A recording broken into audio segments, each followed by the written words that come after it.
একদিন বাঘ আর গাধার মধ্যে যুদ্ধ লাগলো ঘাস নিয়ে। তো গাধা বলতেছে যে ঘাসের রং নীল, কিন্তু বাঘ বলতেছে যে ঘাসের রং সবুজ। কিন্তু গাধা এটা কিছুতেই মানতে নারাজ। তারা এই নীল সবুজ নিয়ে শেষ পর্যন্ত মারামারি পর্যন্ত করে ফেলে।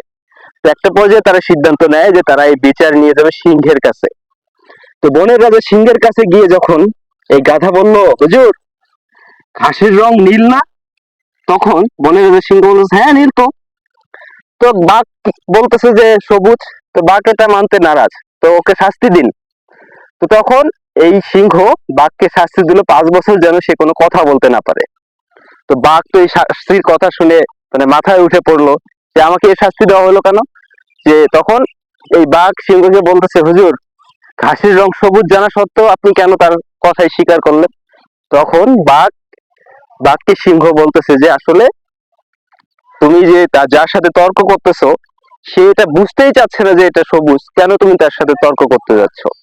ঠিক এখান থেকে শিক্ষার বিষয় হচ্ছে আমাদের যে যারা তর্ক বোঝে না বা তর্ক করতে জানে না তাদের সাথে আমাদের তর্কে জড়ানো উচিত নয়।